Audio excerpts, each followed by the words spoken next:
তাদের শরীরের ওজনের চেয়ে বইয়ের ওজন অনেক বেশি। আমরা এই জায়গা থেকে সরে এসে আমরা শুধু পড়াশোনার ভিতরেই বই পাঠ্যপুস্তকেই শুধু সীমাবদ্ধ রাখতে চাই না। আমিও তোমার সাথে একমত যে আমরা শুধু পড়াশোনা করব না, সেখানে খেলাধুলা থাকবে, সেখানে কালচারাল প্রোগ্রাম থাকবে, সেখানে ডিবেট থাকবে, সেখানে চিত্রাঙ্কন প্রতিযোগিতা থাকবে, সেখানে কোরআনের চর্চা থাকবে। সব কিছু মিলিয়ে সাংস্কৃতিক যে চর্চাগুলো রয়েছে এই ধরনের আমরা একটি ক্যালেন্ডার করব বাৎসরিক, এবং সেই স্কুলেও এই প্রতিযোগিতাগুলো হবে। পাশাপাশি আমি ইতিমধ্যে আমার যে লিফলেটটি রয়েছে আমার এই ঢাকা 16 আসনকে কেন্দ্র করে, সেখানে একটি লাইন রয়েছে, সেখানে হচ্ছে আমরা কালচারাল সেন্টার তৈরি করব, এবং সেই কালচারাল সেন্টারে আমি মনে করি আমার যারা মেধাবী তরুণ প্রজন্ম রয়েছে সেই মেধাবীদের স্বতঃস্ফূর্ত অংশগ্রহণের মাধ্যমে আমরা বিভিন্ন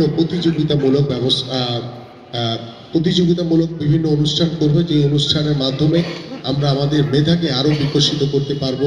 আমাদের ভবিষ্যৎ প্রজন্ম তারা শুধু পাঠ্যপুস্তকের ভিতরে না, তারা বিভিন্ন ডিবেট প্রতিযোগিতা, চিত্রাঙ্কন প্রতিযোগিতা মাধ্যমে আমরা আরো সামনের দিকে আমাদের মেধাকে আরো বিকশিত করতে পারবো ইনশাল্লাহ। এবং এই বিষয়ে আমাদের পরিকল্পনা রয়েছে, রাষ্ট্রীয়ভাবে রয়েছে।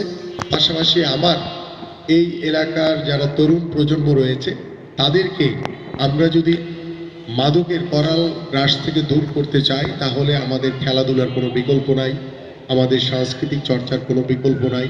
এবং আমরা এই ধরনের বিভিন্ন বিতর্ক প্রতিযোগিতার মাধ্যমে, আমরা সাংস্কৃতিক চর্চার মাধ্যমে আশা করি যে আমি যেই লক্ষ্য নিয়ে কাজ করছি, যে জিরো টলারেন্স নীতি গ্রহণ করেছি চাঁদাবাজ এবং মাদকের বিরুদ্ধে, তোমাদের মতো সকলেই যদি আমার পাশে থাকে, আমাকে যদি সহযোগিতা করো তোমরা, তাহলে আমি দৃঢ়ভাবে বিশ্বাস করি আমার এই ঢাকা 16 আসনকে আমি পরিপূর্ণ চাঁদাবাজ এবং মাদক মুক্ত সমাজ গড়ে তুলতে পারবো ইনশাআল্লাহ। আচ্ছা, আরেকটি প্রশ্ন আসছে। আচ্ছা, আমি তোমারটা শেষ করি, তুমি বলো। ধন্যবাদ আপনাকে। আমরা আপনাকে সহযোগিতা করার জন্য সদা প্রস্তুত। বিএনপি যদি ইনশাআল্লাহ 12 তারিখের নির্বাচনে বিএনপি বিজয় লাভ করবে, যদি বিজয় লাভ নাও করে থাকে আপনার পাশে আমরা থাকব, আমরা আপনাকে সেই সাপোর্টটা দিয়ে যাব।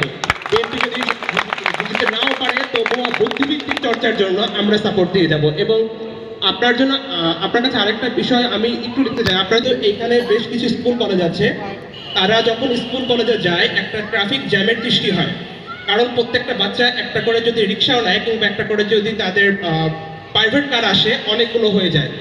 তো আমরা কি এইখানে জাহাঙ্গীরনগর বিশ্ববিদ্যালয়ের মতো জোবাই কোনো প্রতিষ্ঠান করতে পারি কিনা, যেখানে তারা সাইকেলটি চালাতে পারবে এবং সেটা পরিবেশ বান্ধব হবে? পরিবার রয়েছে, অভিভাবক রয়েছে, প্রত্যেকটি এর কিংবা তাদের সাথে বলে আমরা পরামর্শ করে এই উদ্যোগটি নিতে পারি। এটা অত্যন্ত ভালো একটি আইডিয়া। সেটা আমরা এই ধরনের আমাদের বিভিন্ন পৃথিবীর অনেক দেশে দেখেছি, মালয়েশিয়া, সিঙ্গাপুর, চায়না, জাপান, এইসব অঞ্চলে এই ধরনের যে আমরা গাড়ি রেখে আমরা সাইকেলে চড়ে আমরা স্কুলে যাব, তাহলে যানজটটি তৈরি হবে কম।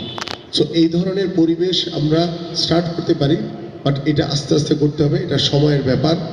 বাট শুরু করতে চাই, এটা আমি নোট রাখলাম। এটা আমরা আশা করি যে ইনশাল্লাহ আগামীর 12ই ফেব্রুয়ারি আল্লাহ যদি আমাদেরকে কবুল করে, ইনশাল্লাহ আমরা এই কাজটা আমাদের প্রত্যেকটি স্কুল কলেজের প্রত্যেকটি অভিভাবকের সাথে কথা বলে যে আমরা তাদেরকে অনুরোধ করব যে আপনাদের সন্তানদেরকে, যারা ছোট তারা হয়তো বা গাড়ি দিয়ে আসবে, কিন্তু যারা বড় রয়েছে তারা হয়তো বা গাড়ি দিয়ে না এসে তারা যদি সাইকেল দিয়ে আসে, সেটাকে আমরা একটি পরিবেশ বান্ধব আবার ঢাকার 16 হিসেবে আমরা প্রতিষ্ঠিত করতে পারবো ইনশাল্লাহ, আশা করছি।